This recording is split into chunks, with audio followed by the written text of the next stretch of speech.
I'm curious, with couples that you've seen, or let's just say particular people, um, how do I want to phrase this so I don't get myself in trouble? Or should I just risk getting myself in trouble? Let's go for it. Let's say you met somebody and their dating history was exclusively skinny white blonde women. Um, at what point do you chalk that up to either coincidence, or at what point does that become problematic? Is it basic? Can we apply that Kevin Patterson test? It's day one. I asked the question. I do. Oh no, I'm fat. I'm a fat Black woman. This is not a day for you to, I'm not your experiment. We have that question. And usually they'll out themselves. You're their first, blah, blah, blah. And it's like, oh, what does that mean?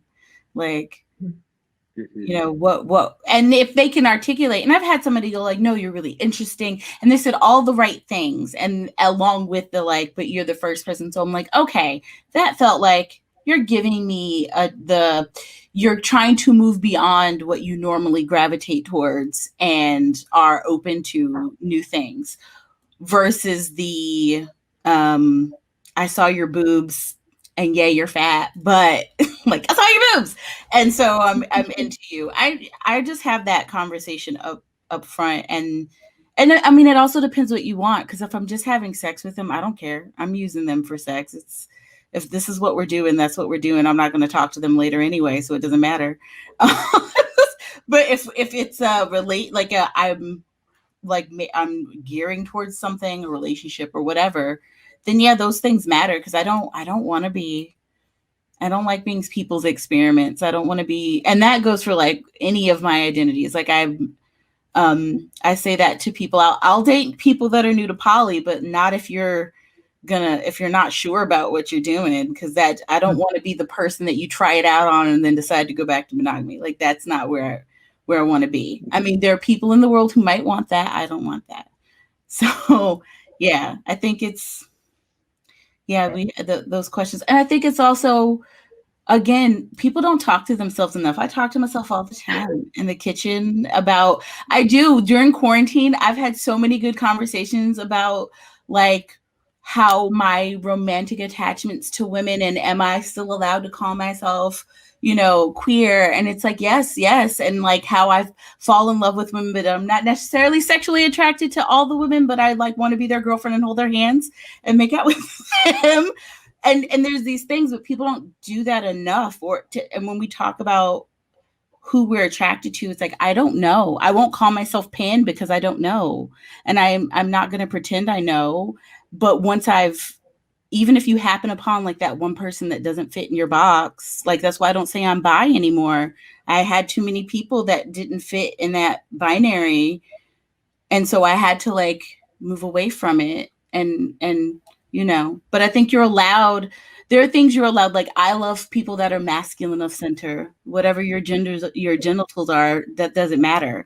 But if you have a beard, baby, I'm yours.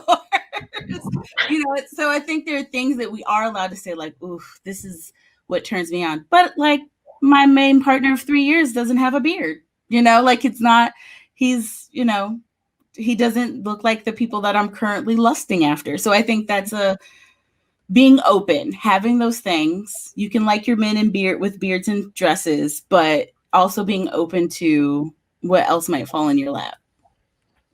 Yeah. Wow. And I'm say, keeping an eye on please, Matthew.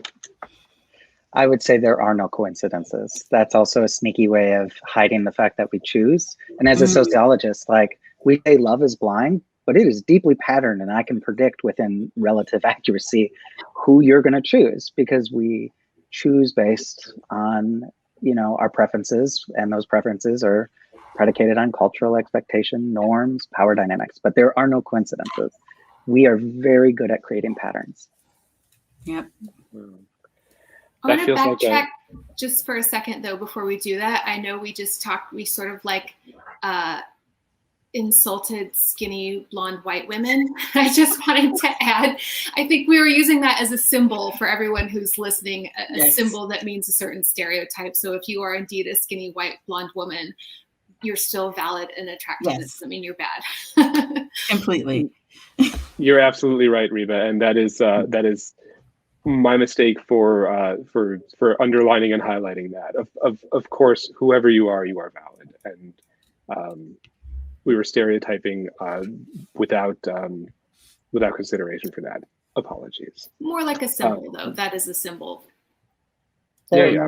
I think it's fair to say it kind of represents what gets culturally celebrated in a white supremacist culture, right? Like that is the image that gets sold the most and shown the most in media.